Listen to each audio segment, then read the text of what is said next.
apa kabar? Salam jumpa dan selamat sore pemirsa. Senang sekali Nusa Tenggara Timur hari ini kembali hadir menjumpai Anda.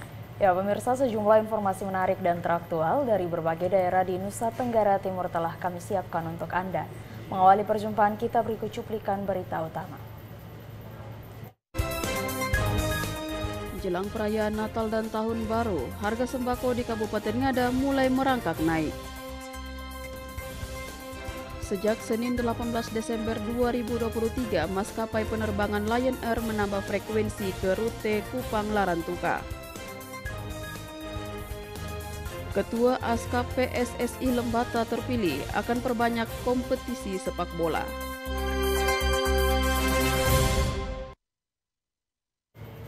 Ya, cuplikan berita utama tadi akan kami rangkai dengan beragam informasi menarik lainnya. Bersama saya Felmi Laubela. Ya, dan saya Rambu Nitbani. Inilah Nusa Tenggara Timur hari ini selengkapnya untuk Anda.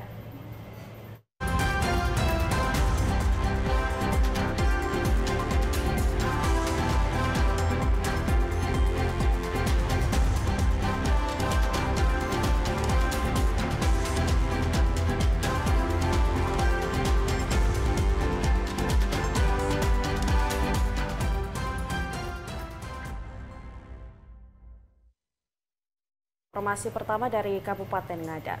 Saudara, jelang perayaan Natal dan Tahun Baru, terjadi kenaikan harga sembako yang juga dipicu oleh musim hujan yang sering terjadi di Kabupaten Ngada. Hal ini tentu mencemaskan para pedagang di tengah daya beli masyarakat yang belum stabil, sehingga diharapkan adanya solusi terbaik untuk membangkitkan kembali gairah ekonomi masyarakat menyambut Natal dan Tahun Baru.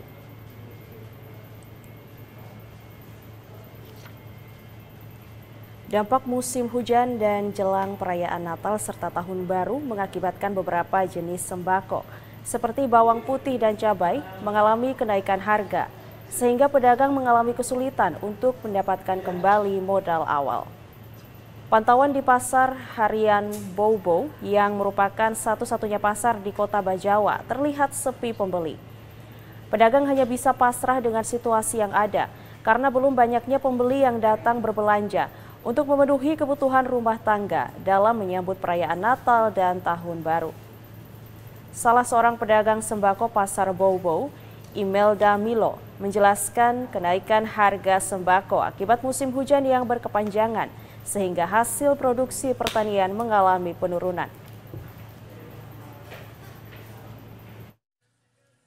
Yang memang menjelang Natal ini memang ada kenaikan, tambah lagi kalau hujan begini memang harganya pasti naik, khususnya cabai keriting, cabai rawit, cabai besar, bawang juga itu memang setiap tahunnya pasti ada kenaikan kalau musim hujan begini.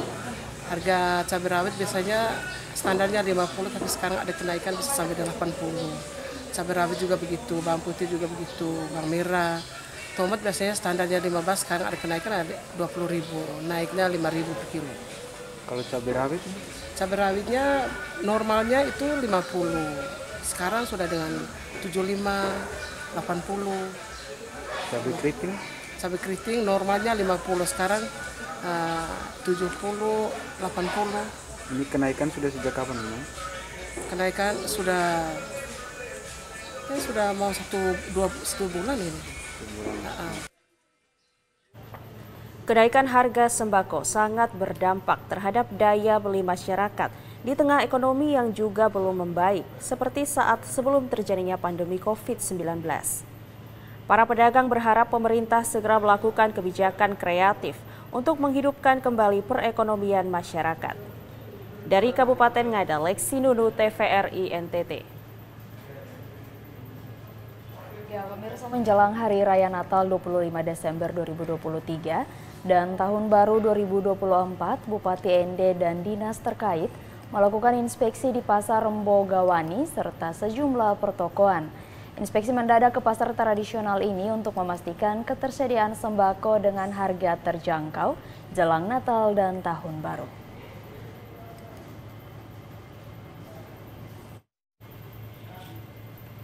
Hanya menyampaikan pelaksanaan sidak ini sebagai langkah mengantisipasi melonjaknya harga sembako serta memastikan ketersediaan stok sembako jelang Hari Raya Natal dan Tahun Baru. Berdasarkan pantauan, hampir semua harga bahan kebutuhan pokok seperti beras, telur, tepung, minyak goreng, serta daging sapi dan daging ayam masih dalam kondisi stabil. Namun demikian, ada beberapa juga yang mengalami kenaikan signifikan seperti cabai, bawang merah, dan bawang putih. Hal itu dikarenakan cuaca serta stok dari petani saat ini berkurang. Bupati berharap para pedagang untuk mempertahankan harga hingga tahun baru. Untuk diketahui, saat ini harga cabai berkisar Rp70.000 hingga Rp100.000, sedangkan bawang merah dan bawang putih berkisar Rp35.000 hingga Rp40.000. Dari Kabupaten Ende, Obitani, TVRI NTT.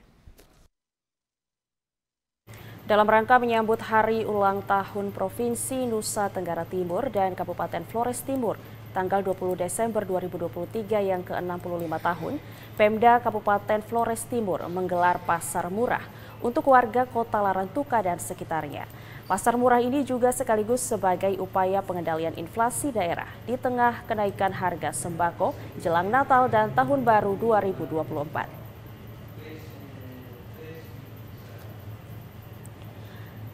Kadis Perindak Flores Timur, Siprianus Ritan, di sela-sela kegiatan pasar murah menjelaskan, pasar murah ini diselenggarakan atas kerjasama Pemda dan Perum Bulog Larantuka dengan menyediakan berbagai macam kebutuhan pokok masyarakat dengan harga terjangkau. Kebutuhan sembako yang disediakan berupa beras medium, gula pasir, dan minyak goreng. Pasar murah selain dalam rangka Hari Ulang Tahun Provinsi NTT dan Kabupaten Flores Timur ke-65, juga sebagai salah satu langkah pemerintah untuk mengendalikan inflasi daerah dan lonjakan harga sembako jelang Natal dan Tahun Baru. Kegiatan hari ini dalam rangka Hari Kesejahteraan Nasional (HKN), kemudian Hari Ulang Tahun Provinsi NTT dan Hari Ulang Tahun Kabupaten Flores Timur yang dilakukan oleh kegiatan Pemda Pemerintah Daerah Kabupaten Flores Timur, gelar jalan santai senam bersama yang dilanjutkan dengan kegiatan gelar pasar murah sekaligus untuk menjelang Natal dan Tahun Baru, menekan harga sembako yang saat ini menjelang Natal dan Tahun Baru, sehingga kita melakukan gelar pasar murah. Sipri Ritan berharap melalui pasar murah ini, Pemda Flores Timur menyediakan sejumlah kebutuhan bahan pokok yang menjadi kebutuhan dasar masyarakat yang semuanya dijual dengan harga murah dan terjangkau oleh masyarakat. Dari Flores Timur, Patman Werang, TVRI NTT. Ya, kita ke informasi lainnya pemirsa. Komisi Pemilihan Umum Daerah Kabupaten Timur Tengah Selatan menerima logistik surat suara untuk Dewan Perwakilan Daerah atau DPD RI sebanyak 357.263 lembar. Dalam waktu dekat, KPU TTS akan melakukan penyortiran terhadap surat suara. Dan Timur Tengah Selatan Mateus Krivo menjelaskan, dalam waktu dekat pihaknya akan segera melakukan penyortiran terhadap surat suara pemilihan umum tahun 2024 setelah pihaknya mendapatkan persetujuan resmi izin penggunaan Gornek Mese dari Dinas Pemuda dan Olahraga Kabupaten Timur Tengah Selatan. Namun karena logistik masuk secara bertahap dan mempertimbangkan waktu yang singkat dan mendesak, maka Komisi Pemilihan Umum akan segera melakukan penyortiran surat suara yang ada sambil menanti kehadiran formulir pengisian dan surat suara untuk pemilihan presiden dan wakil presiden. Karena sesuai dengan jadwal dan tahapan mulai Januari 2024 mendatang, semua logistik pemilu didistribusikan ke tingkat kecamatan, desa, dan tempat pemungutan suara. Hal ini penting untuk mengurangi beban kegiatan Komisi Pemilihan Umum Kabupaten Timur Tengah Selatan. Sejauh ini melalui pantauan sistem informasi logistik, begitu juga dari informasi kelembagaan secara struktural, belum kami dapatkan kapan surat suara ini tiba. Pada prinsipnya, logistik yang sudah ada di tangan kami akan kami mulai kelola mulai di pekan ini, setelah memang kami mendapatkan secara resmi izin penggunaan Gornek Mese sebagai tempat untuk pengelolaan logistik pemilu 2024. Dari Kabupaten Timur Tengah Selatan, Evan Baitanu, TVRI NTT. Sementara itu, Komisi Pemilihan Umum Kabupaten Flores Timur mulai melakukan penyortiran dan pelipatan surat suara logistik pemilu, khususnya logistik surat suara yang telah diterima dari pihak pengadaan barang dan jasa.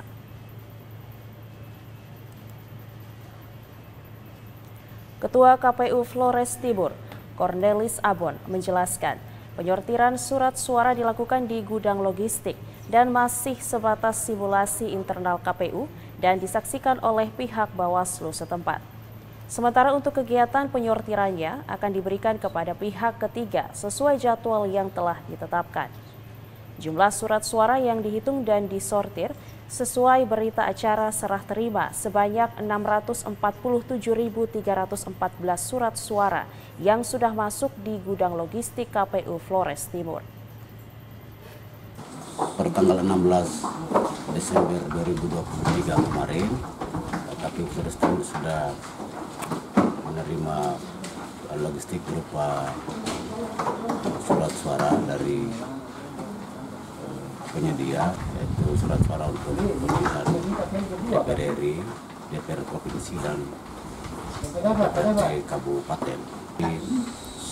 Total kebutuhan surat suara kita berdasarkan jumlah DPT kita 208.890 ditambah dengan cadangan 2%, gitu ya. Jadi setiap jenis pemilihan kita adalah 213.438 surat suara.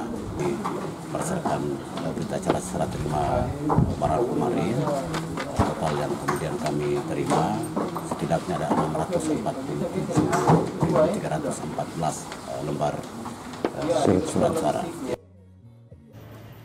Saat ini surat suara yang sudah diterima pihak KPU setempat antara lain surat suara untuk DPR RI, DPRD Provinsi, dan surat suara untuk DPRD Kabupaten.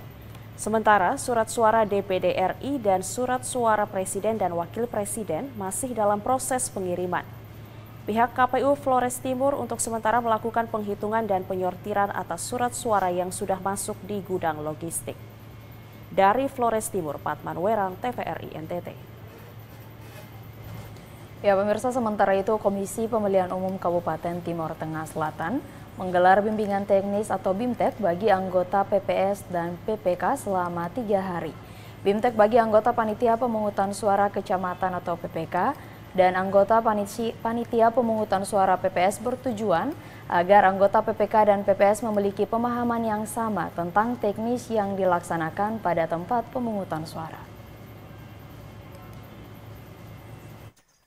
Bimbingan teknis diikuti semua anggota Panitia Pemungutan Suara Kecamatan atau PPK di 32 kecamatan dengan jumlah peserta sebanyak 64 orang dan 834 anggota Panitia Pemungutan Suara atau PPS untuk 278 desa. Ketua Komisi Pemilihan Umum Kabupaten Timur Tengah Selatan, Mateus Skrivo, menjelaskan kegiatan ini bertujuan untuk mempersiapkan penyelenggaraan pemilu serentak tahun 2024, terutama dari sisi kesiapan teknis, partisipasi masyarakat, dan logistik. Setelah mengikuti BIMTEK, diharapkan semua penyelenggara pemilu, baik PPK maupun PPS, sebagai garda terdepan, mendapatkan pemahaman yang cukup terkait tupoksi mereka, dan bisa lancar serta sukses menyelenggarakan pemilu di wilayah kerja masing-masing. Mereka ini mengikuti BIMTEK, pemungutan dan penghitungan suara, atau LASIN disebut tungsura.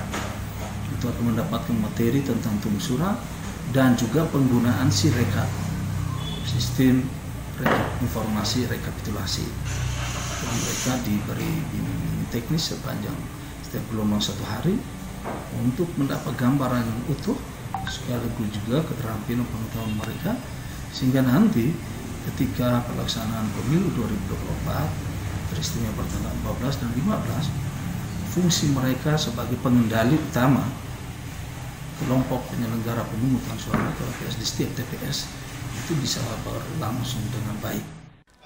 Bimbingan teknis dibagi dalam 3 gelombang, di mana gelombang pertama berlangsung peserta panitia pemungutan suara sebanyak 231 orang dan Panitia Pemungutan Suara Kecamatan atau PPK sebanyak 18 orang. Gelombang kedua diikuti 273 panitia pemungutan suara dan panitia pemungutan suara kecamatan atau PPK sebanyak 26 orang. Sementara hari terakhir diikuti 330 panitia pemungutan suara dan 20 orang panitia pemungutan suara kecamatan.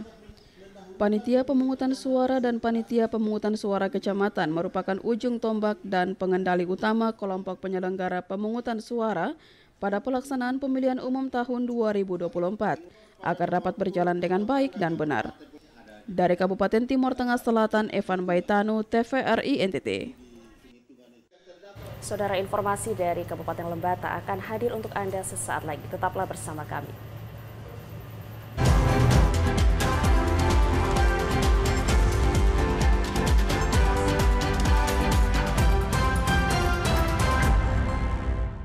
Ya pemirsa, terima kasih Anda masih bersama kami di Nusa Tenggara Timur hari ini. Ya, kita lanjutkan informasi lainnya dari Kabupaten Lembata. Saudara, pihak Syah Bandar menempuh beberapa kebijakan dalam upaya mengatasi lonjakan penumpang saat libur Natal dan Tahun Baru. Satu di antaranya adalah memindahkan aktivitas bongkar muat BBM dari Pelabuhan Sisi Barat ke Pelabuhan Rakyat. Lonjakan penumpang di Pelabuhan Laut Lewoleba, Kabupaten Lembata diperkirakan akan terjadi pada saat liburan Natal dan Tahun Baru. Untuk mengatasi keamanan dan kenyamanan penumpang selama libur Natal dan Tahun Baru, pihak Syah Bandar Pelabuhan Laut Lewoleba pun menempuh beberapa kebijakan. Satu di antaranya adalah memindahkan aktivitas bongkar muat BBM pada siang hari dari Pelabuhan Sisi Barat ke Pelabuhan Rakyat Sisi Timur. Sedangkan semua aktivitas kapal penumpang akan dilakukan terpusat di Pelabuhan Sisi Barat. Kepala Syah Bandar Pelabuhan Laut Lewoleba, Desmond Saterdimeno, saat rapat koordinasi di ruang tunggu Pelabuhan Laut Lewoleba mengatakan, pihaknya juga akan membangun posko terpadu di Pelabuhan Laut Lewoleba selama libur Natal dan Tahun Baru. Posko terpadu ini berfungsi sebagai pusat informasi sekaligus layanan terpadu untuk memberikan rasa nyaman bagi penumpang di Pelabuhan Laut Lewoleba. Sudah kami rapat koordinasi sekalian dengan posko disiapkan terkait dengan fasilitas dermaga, terus pengaturan kapal penumpangnya, pengaturan kapal minyaknya, pengaturan kapal semennya, pengaturan kapal pelrannya, yang mana memang ada tadi mungkin sempat dengar terkait case dengan kegiatan BBM di siang hari, sehingga kami perlu tempat khusus untuk mereka, sehingga kami arahkan mereka untuk melaksanakan pembongkaran di pelra yang di sisi timur. Sehingga kegiatan penumpang semua kami arahkan di sini, di sisi barat ini, dengan kondisi terminal penumpang yang ada seperti ini. Rapat koordinasi pembentukan posko terpadu ini melibatkan pihak PT Pelni, TNI, Polri, Basarnas, Kantor Karantina Kesehatan Pelabuhan Laut Lewoleba, dan pengguna jasa Pelabuhan Laut Lewoleba. Desmond juga mengimbau masyarakat untuk selalu menjaga kesehatan selama bepergian, apalagi dengan meningkatnya eskalasi COVID-19 di beberapa wilayah di Indonesia beberapa minggu terakhir. Dari Kabupaten Lembata, Andri Atagoran, TVRI NTT. Ya pemirsa, sejak Senin 18 Desember 2023, maskapai penerbangan Lion Air menambah frekuensi penerbangan untuk rute Kupang Larantuka yang sebelumnya sekali dalam sehari, kini menjadi 2 kali dalam sehari. Penambahan frekuensi untuk mendukung pemenuhan kebutuhan penerbangan pada masa libur Natal dan Tahun Baru.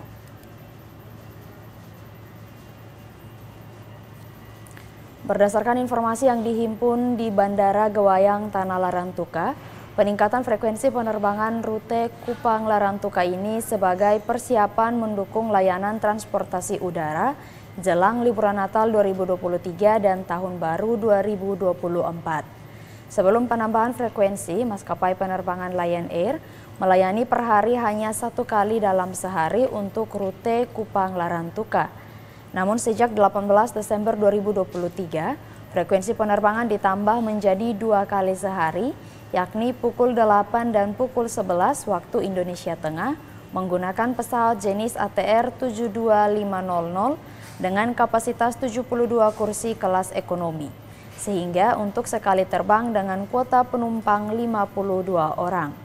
Dengan penambahan frekuensi penerbangan ini tentunya dapat mendukung pemenuhan peningkatan kebutuhan penerbangan pada masa libur Natal dan Tahun Baru, di mana kebutuhan konektivitas dan peningkatan layanan transportasi udara harus bisa didukung secara maksimal bagi masyarakat. Dari Flores Timur, Patman Werang, TVRI NTT.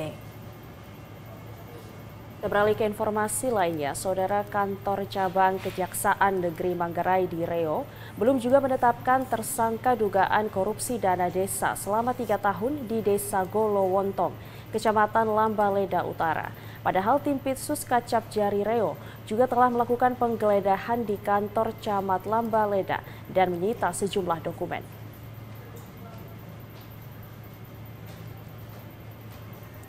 Sudah 5 bulan, masalah dugaan korupsi dana desa selama 3 tahun di Desa Golowontong, Kecamatan Lambaleda Utara, belum juga ditetapkan tersangkanya. Kantor Cabang Kejaksaan Negeri Manggarai di Riau telah memeriksa Kepala Desa Golowontong, Bendahara, dan Kaur Desa, serta Camat Lambaleda Utara 3 bulan lalu. Bahkan tim Pitsus Kacap Jari Riau juga telah melakukan penggeledahan di kantor Camat Lambaleda dan menyita sejumlah dokumen dari kantor camat tersebut. Kepala Cabang Kejari Riau, Riko Budiman, menjelaskan belum ditetapkan tersangka dugaan korupsi dana desa karena pihak kejaksaan masih menunggu hasil audit Inspektorat Kabupaten Manggarai Timur untuk mengetahui kerugian negara secara real. Kejari Cabang Riau juga sudah meminta Inspektorat untuk melakukan audit sejak 5 bulan lalu. Kepala Inspektorat Kabupaten Manggarai Timur, Tadeus Enggur, saat dikonfirmasi tidak menanggapi hal tersebut. Dugaan korupsi dana desa selama 3 tahun sejak tahun 2020 hingga 2022 dengan total kerugian menurut perhitungan kejaksaan sebesar 1,8 miliar rupiah lebih. Riko Budiman berharap agar hasil audit Inspektorat Kabupaten Manggarai Timur secepatnya dilakukan sehingga tidak menunggu waktu lama lagi penetapan tersangka dugaan korupsi dana desa. Dari Kabupaten Manggarai, Leonardus, TVRI NTT. Ya, pemirsa, Menteri Sosial Republik Indonesia meresmikan dan menyerahkan 20 unit rumah layak huni di daerah 3T bagi 20 kepala keluarga prasejahtera dan masyarakat yang terkena dampak badai Seroja 2021 silam. Mensos berharap bantuan rumah ini bisa dimanfaatkan dengan baik. Sebanyak 20 unit rumah tahan gempa atau rumah sejahtera terpadu RST di Desa Alas Selatan, Kecamatan Kobalima Timur, Kabupaten Malaka, Nusa Tenggara Timur untuk keluarga prasejahtera dan masyarakat yang terkena dampak badai Seroja 2021 silam diserahkan Menteri Sosial. Penyerahan rumah tahan gempa ditandai dengan penandatanganan prasasti. Menteri Sosial Tri Risma hari ini berharap bantuan rumah bisa dimanfaatkan dengan baik. Selain itu, lahan di pekarangan rumah juga bisa dimanfaatkan untuk menanam sayuran dan lain-lain yang dapat dikonsumsi warga. Rumah sejahtera terpadu dibangun khusus menggunakan bata interlock yang memiliki ketahanan tinggi terhadap gempa. Rumah yang dibangun berukuran 6 x 6 meter, dilengkapi 2 kamar tidur, 1 kamar mandi, dan dapur. Selain memberikan bantuan rumah, Kemensos juga memberikan bantuan pemberdayaan berupa bantuan usaha pertanian untuk 9 kepala keluarga, ternak kambing untuk 1 kakak, dan beberapa jenis bantuan lainnya. Menteri Sosial juga menyerahkan bantuan 3.000 ekor ayam petelur, serta lumbung sosial senilai 369,9 juta rupiah bagi warga Kabupaten Malaka. Tugas dari Kementerian Sosial adalah salah satunya adalah menangani daerah kawasan 3T, terdepan, terpencil, dan tertinggal. Nah, ini terdepan itu artinya adalah berbatasan dengan negara lain. Nah, karena itu dan itu pas, kemudian kami membangun perbaikan rumah yang hampir mirip di Bini. Nah, kemudian selanjutnya kita bergerak ke Malaka. Sementara itu, Bupati Malaka Simon Nahak mengaku sangat berterima kasih kepada Menteri Sosial atas bantuan yang telah diberikan kepada masyarakat Kabupaten Malaka. Simon Nahak berharap agar hubungan baik ini terus berlanjut, sehingga masyarakat di daerah 3T seperti Kabupaten Malaka, terus mendapat perhatian dan dukungan dari pemerintah pusat. Sebanyak 20 unit, anggaran sebesar 3.160 juta, lokasi Desa Alas Selatan, persis sekarang ini posisi kita, progres 100%. Dari Kabupaten Malaka, Yosman Seran, TVRI NTT.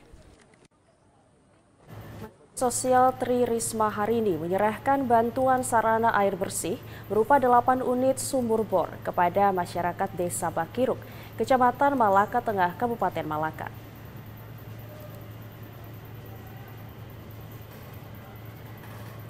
Dalam kunjungan kerjanya ke Kabupaten Malaka, Menteri Sosial Tri Risma hari ini menyerahkan bantuan sarana air bersih berupa 8 unit sumur bor yang telah terpasang di wilayah Desa Bakiruk, Kecamatan Malaka Tengah.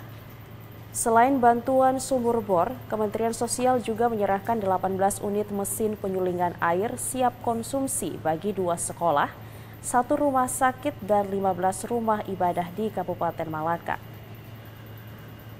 Menteri Sosial Tri Risma hari ini mengatakan sarana air bersih yang disalurkan Kementerian Sosial untuk masyarakat di Kabupaten Malaka untuk bisa mengatasi dampak dari El Nino. Kabupaten Malaka menjadi salah satu kabupaten yang susah mendapatkan air bersih ketika memasuki musim kemarau. Untuk itu Kementerian Sosial terus memberi atensi ke depannya dengan penyaluran bantuan sosial lainnya. Ini bukan yang pertama kita nangani di beberapa daerah di NTT ini. Sumbernya tidak terlalu dalam, maksudnya sumber air bersihnya tidak terlalu dalam dan kualitas airnya bagus gitu. Nah, karena itu memang masyarakat ada permasalahan untuk penyelesaian itu karena sebagian besar berbatu-batu tanahnya, sehingga dibutuhkan penanganan khusus dan dibutuhkan biaya untuk menangani itu, maka kemudian kita bantu lakukan itu. Tri Risma hari ini berharap bantuan sarana air bersih yang sudah dibangun di beberapa titik di wilayah Kabupaten Malaka dapat membantu masyarakat Malaka pada musim kemarau. Dari Kabupaten Malaka, Yosman Seran, TVRI NTT. Ya, pemirsa, Mensos RI Tri Risma hari ini juga meninjau lokasi bakti sosial operasi katarak di Kabupaten Belu. Mensos juga mengapresiasi antusiasme ratusan warga di perbatasan RI RDTL yang ikut serta dalam operasi yang digelar di Rumah Sakit Marianum Halilulik sejak tanggal 17 hingga 20 Desember 2023.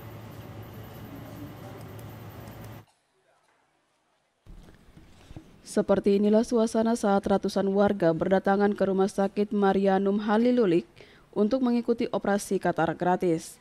Operasi ini digelar berkat kerjasama Kementerian Sosial RI serta RH Himpunan Bersatu Teguh Indonesia dan pihak Rumah Sakit Marianum Halilulik pada peringatan Hari Disabilitas Internasional dan Hari Kesetiakawanan Nasional.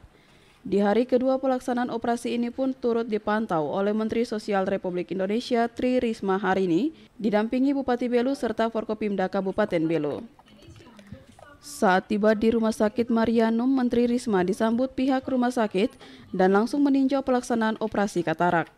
Saat melakukan peninjauan, Menteri Risma juga berkesempatan berdialog dengan sejumlah pasien dan mengecek kondisi pasien pasca operasi. Mensos Risma juga mengapresiasi pelaksanaan operasi katarak karena antusiasme warga sangat tinggi. Hal ini terlihat karena tidak hanya pasien yang berasal dari Kabupaten Belu, namun juga terdapat pasien dari kabupaten tetangga yakni Malaka, Timur Tengah Utara, serta Timur Tengah Selatan. Terdapat 813 pasien yang telah terdaftar dan telah menjalani screening sebelum operasi dilaksanakan. Selain itu, Menteri Risma juga mengapresiasi jumlah pasien yang sudah melampaui target yang ditetapkan oleh Kementerian Sosial pada operasi katarak kali ini. Menteri Risma berharap lewat kegiatan operasi ini dapat membantu masyarakat untuk memenuhi kebutuhan kesehatan mata, terutama pada pasien yang rata-rata telah memasuki usia lanjut. Saya sampaikan kita harus cari tempat di tengah-tengah karena kalau terlalu jauh juga kasihan, karena rata-rata memang pasien katarak ini itu sudah lansia. Jadi karena itu kita cari tempat di tengah-tengah yang bisa diakses dengan mudah untuk yang lain. Seperti itu, nah ketemulah rumah sakit. Berapa pasien yang hari ini dioperasi Bu, atau total di Kabupaten Belu?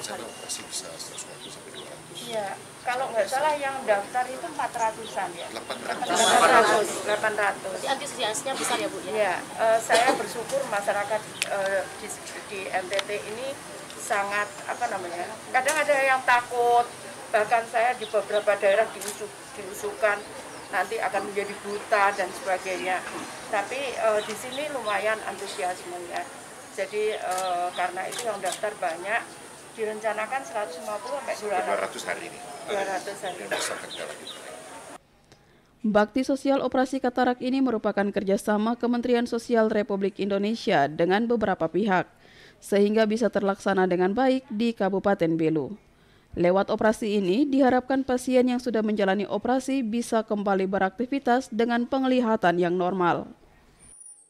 Senang karena sudah melihat kembali, mata kita sudah operasi, begitu ini dia baik kan kita sudah, mata kita sudah melihat kembali. Bapak sudah berapa lama? Saya baru 2014. Nah, mata bagian kanannya operasi 2014. Di 2023 ini saya ikut lagi bagian kiri.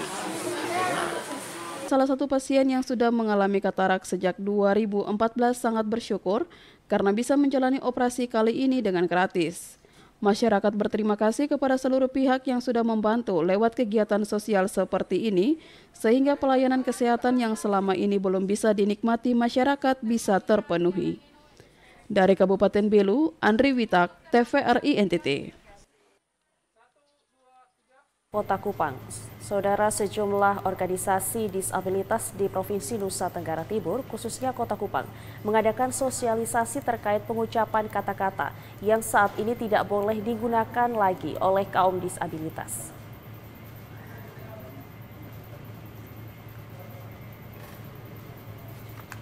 Sejumlah organisasi disabilitas di Nusa Tenggara Timur, khususnya Kota Kupang, mengadakan sosialisasi terkait pengucapan kata-kata yang saat ini tidak boleh digunakan lagi bagi kaum disabilitas. Menurut Ketua Persatuan Tunadaksa Kristiani atau Persani, Serafina BT, kegiatan dalam rangka Hari Disabilitas Internasional tersebut, pihaknya berkolaborasi dengan Plan Internasional, Persani, Pertuni, Garamin, Komunitas Tuli Kupang, serta penyandang disabilitas dari 4 kecamatan di Kota Kupang. Kegiatan yang diadakan dalam acara Car Free Day Kota Kupang tersebut diawali dengan jalan santai bagi seluruh peserta. Kemudian dilanjutkan dengan orasi dan edukasi atau sosialisasi mengenai penggunaan kata-kata yang tidak boleh lagi diucapkan bagi kaum disabilitas, yaitu kata cacat dan kata tuna, serta aksi pungut sampah bersama dan foto booth untuk umum. Untuk kemudian dilombakan dengan mengunggah foto untuk ditautkan ke platform media sosial Persani NTT. Ia menambahkan kaum disabilitas berharap agar mereka tidak lagi dijadikan sebagai objek, namun juga subjek dalam kegiatan pembangunan nasional, serta menjadikan Kota Kupang dan Nusa Tenggara Timur semakin inklusif dengan pemenuhan hak-hak disabilitas dan kesetaraan bagi kaum disabilitas. Dari rangkaian kegiatan hari ini kita mulai dengan jalan santai bersama dengan semua organisasi teman-teman penyandang disabilitas memegang kata-kata edukasi dan juga ada naskah untuk kita orasi bersama terkait dengan kata-kata yang tidak boleh digunakan lagi saat ini, misalnya cacat, kata tuna tidak boleh lagi.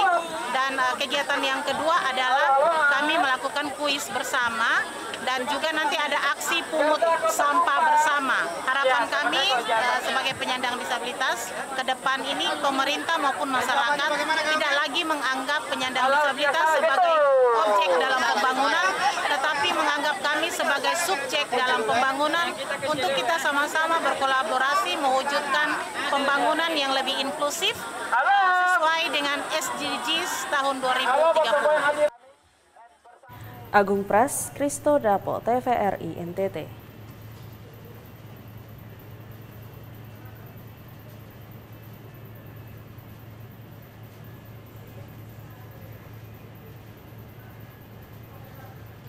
Ya, pemirsa, informasi menarik lainnya akan kami hadirkan setelah pesan-pesan berikut ini. Untuk itu, tetaplah bersama kami.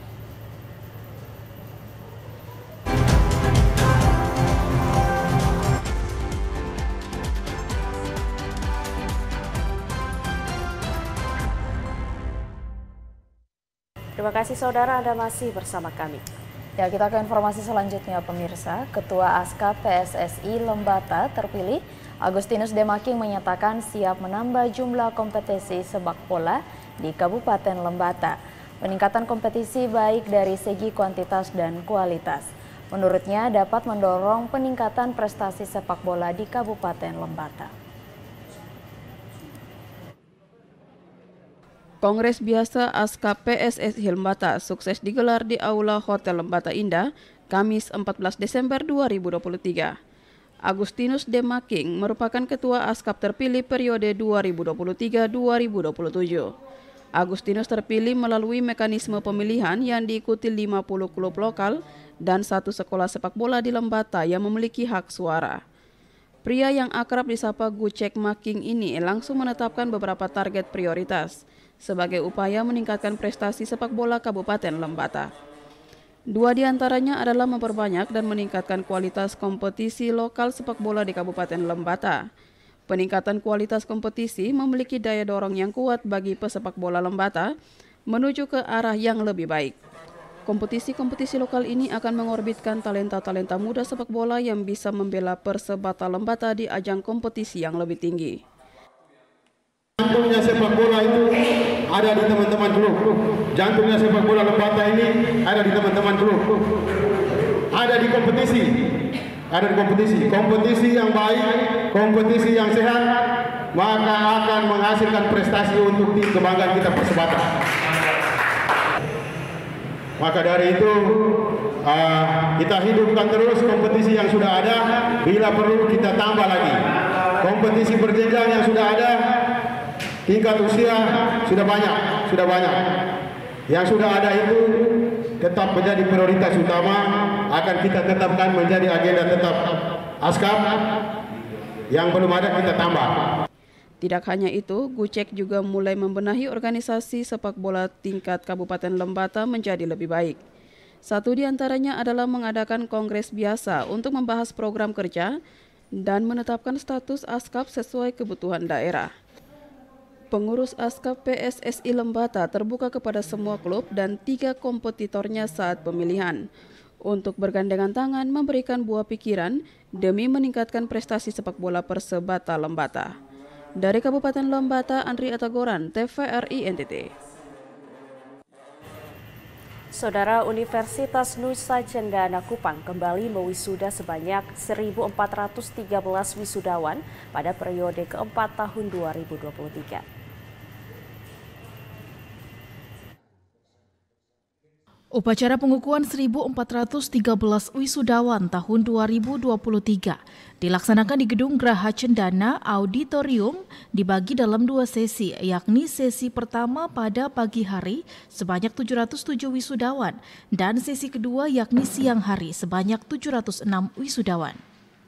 Rektor Universitas Nusa Cendana Kupang, Profesor Dr. Hewan Max UE Sanam, dalam sambutannya mengatakan saat ini Universitas Nusa Cendana telah meningkatkan akreditasi dari cukup menjadi baik sekali.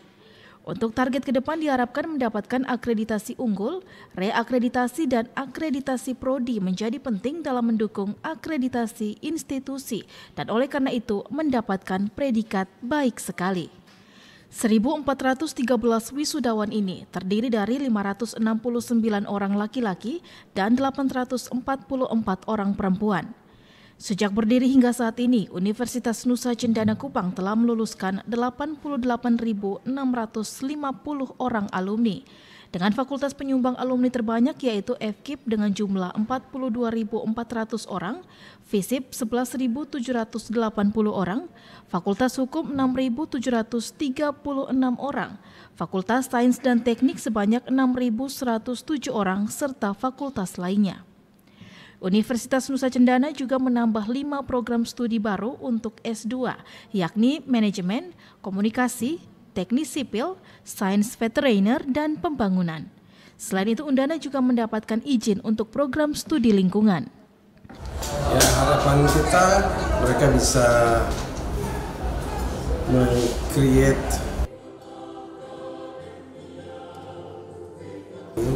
orang lain. Karena sekarang ini kan kesempatan kerja relatif terbatas. Tapi kami yakin dengan kompetensi dan keahlian yang dimiliki oleh para wisudawan kita, karena kita juga bekali mereka dengan ilmu kewirausahaan, dan bahkan bukan cuma bekali ilmu saja, tapi ada juga paket-paket bantuan wirausaha, dan mereka juga sudah mempraktekkan itu, dan itu sebagai modal awal untuk nanti mereka bisa mengembangkan lebih besar lagi ketika mereka berada di luar kampus. Penjabat Gubernur NTT dalam sambutannya yang diwakili Kepala Dinas Pendidikan dan Kebudayaan Linus Lusi mengatakan, sebagai universitas tertua, Undana pasti telah mengalami berbagai perubahan. Ada banyak sekali inovasi yang membanggakan dari Undana. Untuk para lulusan, dirinya berpesan agar tetap berbangga diri sebagai lulusan Universitas Nusa Cendana. Orang-orang yang masuk dan lulus dari Undana merupakan orang-orang terpilih dan sangat berkontribusi bagi pemerintahan Provinsi Nusa Tenggara Timur. Diharapkan Universitas Nusa Cendana Kupang terus berkolaborasi dengan berbagai pihak untuk memajukan Nusa Tenggara Timur.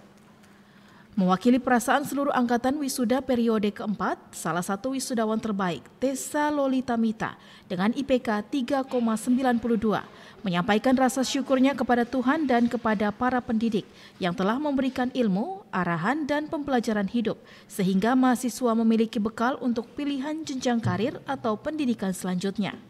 Sejak berdiri hingga saat ini, Undana telah melahirkan banyak orang-orang sukses yang tidak hanya sukses di Nusa Tenggara Timur, namun hingga keluar NTT.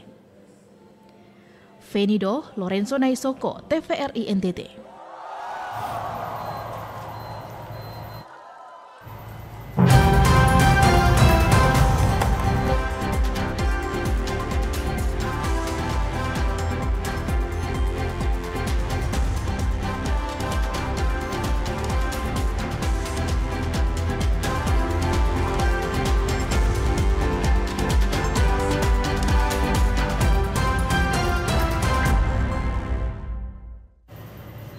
Ya saudara, informasi tadi sekaligus mengakhiri perjumpaan kita kali ini. Ya, terus saksikan Nusa Tenggara Timur hari ini yang menyajikan informasi secara santun, lugas, dan berimbang hanya di TVRI NTT, media pemersatu bangsa.